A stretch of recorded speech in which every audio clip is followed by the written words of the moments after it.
Vážení diváci Mozaiky Slezské diakonie, dovolte, abych vás přivítal u dalšího dílu, ve kterém se budeme bavit tentokrát o terénních programech. Terénní programy jsou služby pro osoby, které vedou rizikový způsob života. Cílem služby je tyto osoby vyhledávat a poskytnout jim nejčastěji přímo na ulicích města pomoc a podporu při kontaktu se společností, při uplatňování svých práv a vyřizování osobních záležitostí. Služba se tak snaží minimalizovat rizika jejich způsobu života.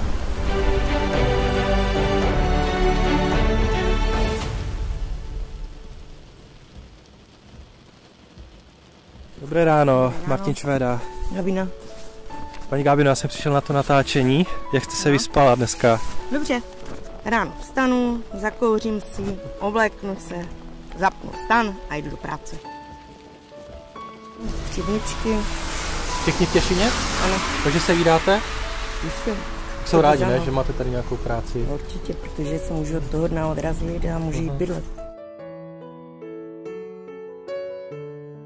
Měla jsem 4 děti, manžela, který mě neskutečně byl, byt prohrál v automatu, no a já jsem skončila na ulici.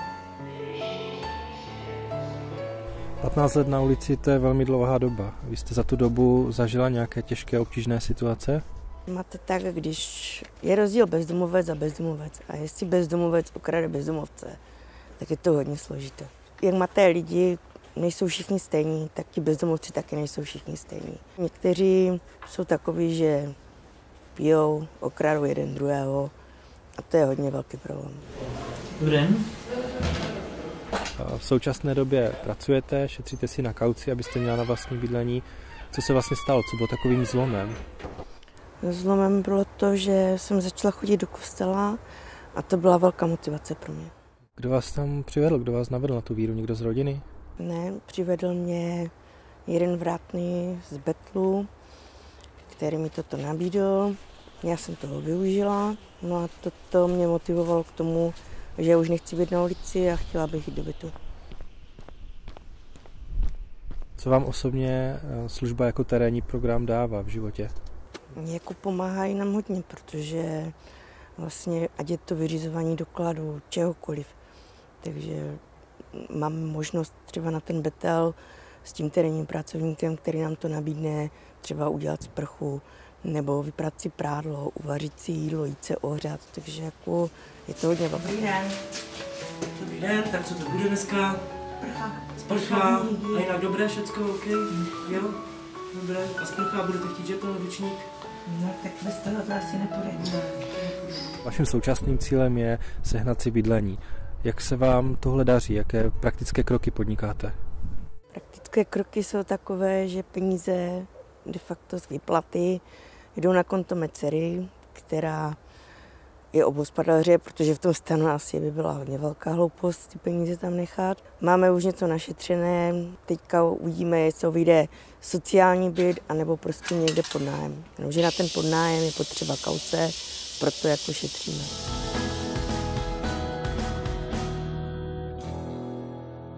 Co byste ráda vzkázala lidem, kteří se budou na náš pořad dívat?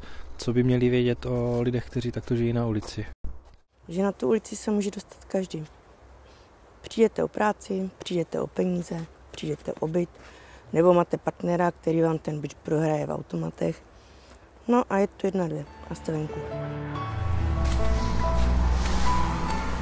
Dobrý den, tak Dobrý den. Jak se máte dneska? Dobře. Co v práci, utíká? Jasné, za chvilku bude konec. Jo.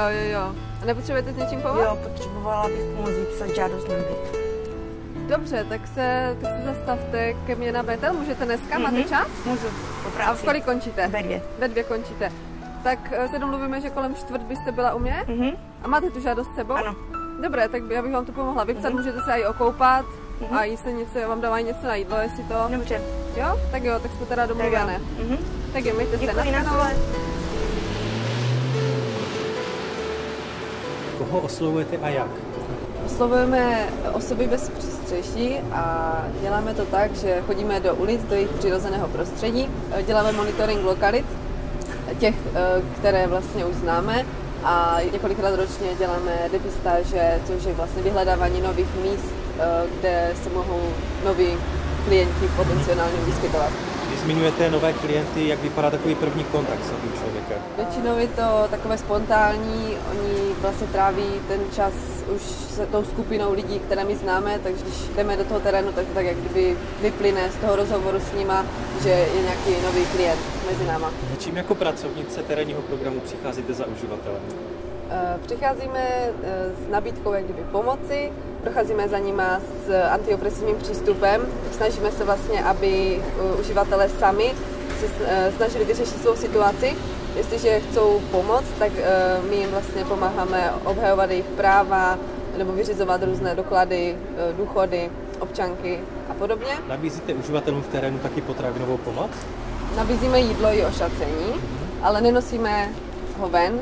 Snažíme se motivovat uživatele, aby navštívili středisko Betel a nezůstávali na ulici. Které situace jsou pro vás v práci nejtěžší? Nejtěžší situací je asi, když zemře nějaký uživatelem následkem jeho chování. Naschle.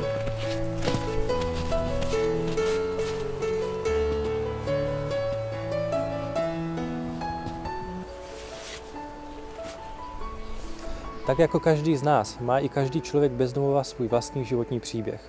Všichni si životem neseme větší či menší břímě, ovšem problémy lidí, kteří žijí svůj život na ulici, jsou pro většinu z nás nepředstavitelné. A právě těmto lidem pomáhají pracovníci terénních programů. Ve Slezské diakonii věříme, že každý životní příběh si zaslouží dobrý konec.